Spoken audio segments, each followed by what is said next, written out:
The second scenario is an immigration consultant is the only person on her company's internal corporate immigration team at a company that we'll call Defense AI. The company has grown rapidly in the last 6 months, given its innovative platform in the AI and cybersecurity space, and its U.S. corporate immigration program has followed suit, with an unknown amount of growth expected to continue throughout 2024. The immigration consultant is experienced in the field and has helped run other programs in the past. She's been so busy with the day-to-day work at Defense AI that she's had very little time to establish program sponsorship policies and forecast budgets.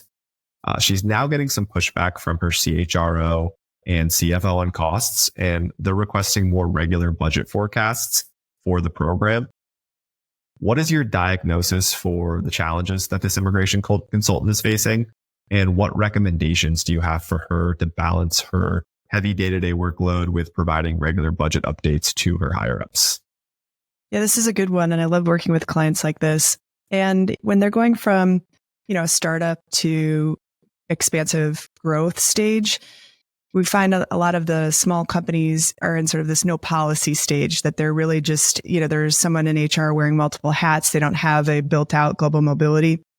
This immigration consultant, obviously very experienced, knows that there needs to be a policy, but is, struggling to sort of put that together. But that really needs to be prioritized, because you need a policy in which to have a framework to then project a budget, right? Like if you don't know what your company supports or doesn't support, it's going to be really difficult to have any reliable projections.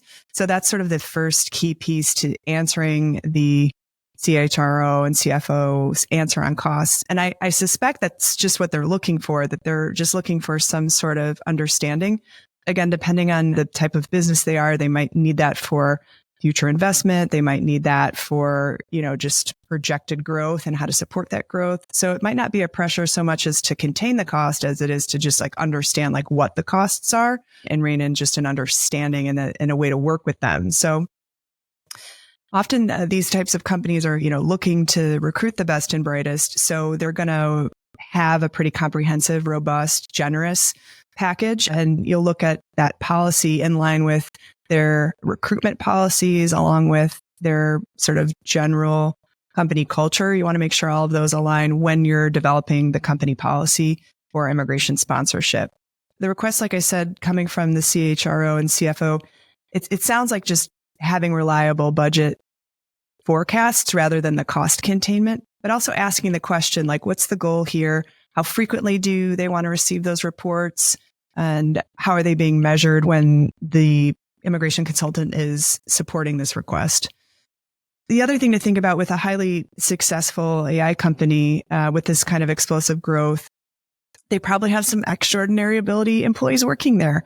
And that I say that because you'll want to build out a sponsorship policy in the green card aspect that supports perhaps national interest waiver or extraordinary ability, or if the company qualifies, maybe even outstanding researchers. And so prioritizing those types of processes for a company that's uniquely situated like this to, avoid the lengthy labor market test perm process. Not only is the perm process long, it can be more expensive, especially if you're recruiting in markets with high recruitment costs like Silicon Valley.